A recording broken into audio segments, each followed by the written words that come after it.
안녕하세요, 노대표입니다. 반갑습니다, 여러분. 오늘은 부동산을 하다 보면 또는 재테크나 경매를 하다 보면 가끔씩 만나는 단어가 있습니다. 공증과 재소전 화해.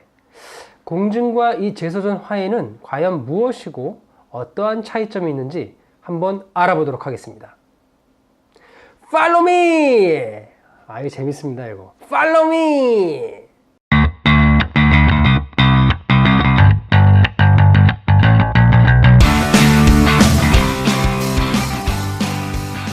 자, 그러면 우선 재소전 화해를 먼저 알아보도록 할게요. 이 재소전 화해라 무엇일까요? 재소전이라는 것이 아무래도 소전인 것 같고 화해, 뭔가 화해잖아요? 좋은 뜻일 것 같은데 실제적으로는 좀 임차인들 분들이 별로 좋아하시지 않죠. 임대인 분들이 선호하시고 강남 쪽에서는 임대차 계약 시 많이 이루어지고 있습니다. 그러면 이 재소전 화해가 뭘까요? 뜻을 풀이해보면 임대인하고 임차인이 서로 합의하여 예상되는 분쟁의 해결안을 약정하여 성립하는 계약을 문서화하는 것을 화해조서라고 하고, 재소전 화해란 상호 협의한 내용을 관할 소재지 지방법원에 제출해서 미리 화해의 성립을 이루는 걸 말하는 겁니다.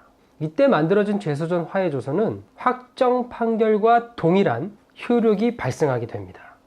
조금 어렵게 설명을 드렸는데요. 쉽게 말하면은 나중에 소를 제기하게 되면은 시간이나 금전적으로 많은 투자가 필요하기 때문에 그것을 미리 소를 제기하기 전에 합의를 이루는 것을 말하는 거예요. 가장 대표적인 것은 당연히 임대인은 임차인에 대한 명도를 얘기할 수 있겠고요. 임차인은 반대로 임대인에게 보증금 반환을 서로 약속하는 그런 행위를 말하는 겁니다.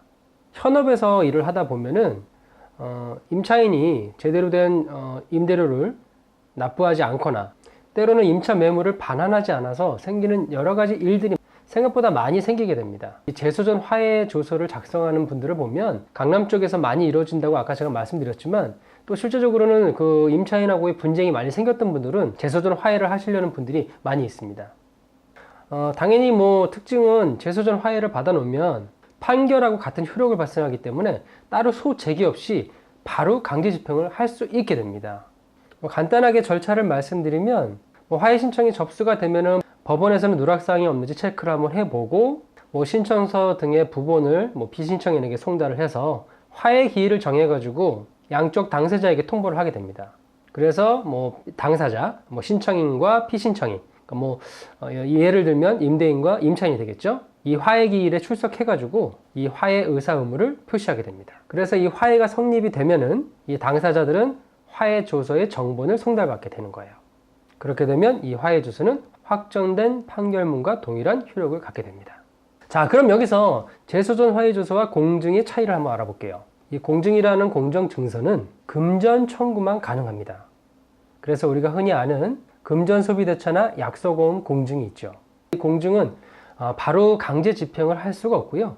따로 또 판결문을 받아야지만 강제 집행을 할 수 있습니다. 반면에 이 재소전 화해는 이 금전 청구도 할 수 있고 또 특정물 청구도 가능합니다. 그래서 아까도 말씀드렸지만 재소전 화해는 확정된 판결의 효력을 갖고 있다고 했잖아요. 그래서 공증과 재소전 화해의 가장 큰 차이는, 공증은 금전 청구만 가능하다, 이렇게 생각하시면 될 것 같아요. 보통 재소전 화해는 언제 많이 하냐면, 아까도 말씀드렸지만 임대차 계약 시에 좀 많이 하게 되고요. 당연히 그리고 임차인보다는 임대인이 선호하시죠. 계약 종료 후에 명도와 보증금 반환을 동시 이행하게 되고요. 그리고 아무리 재소전 화해라고 해도 강행 규정에서 어긋나는 것은 법원에서 받아주질 않습니다.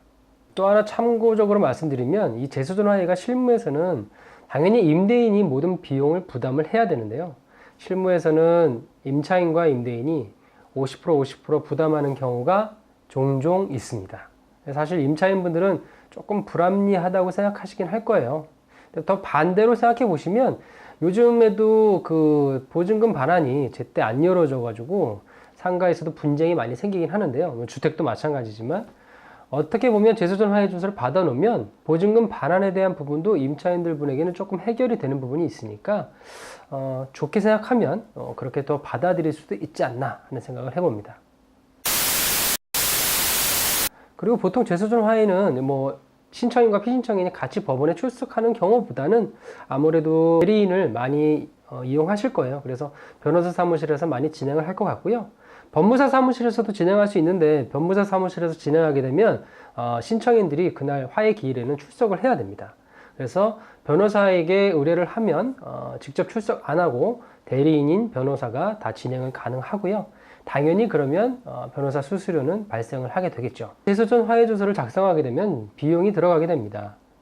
인지대라든지 송달료, 또 당시 대리인을 둔다면 변호사 수수료가 들어가게 될 거예요. 대략적으로 상가 같은 경우에 환산보증금 한 3억에서 5억 정도를 생각해 본다면 아마 한 100만 원 정도에서 플러스 마이너스 정도가 될 것 같고요. 임대인과 임차인이 반반 정도 부담을 하게 된다면 한 50만 원에서 60만 원씩을 각각 부담을 하게 될 겁니다. 이 정도의 비용이 들어간다는 건 여러분이 참고하시면 될 것 같고요. 노 대표의 부스, 오늘은 제소전 화해와 공증의 차이점을 알아봤고요. 나중에 명품 중개사 코너에서 제소전 화해는 다시 한번 제가 다루도록 하겠습니다. 그래서 조금 더 디테일하게 제소전 화해는 어떻게 작성이 되는지 한번 얘기를 나눠볼까 합니다. 자, 여러분 2019년 3월이 벌써 지나가고 있네요. 여러분 행복한 하루 보내시고요. 또 발전하는 하루가 되시길 바라겠습니다. 그럼 여러분 감사합니다.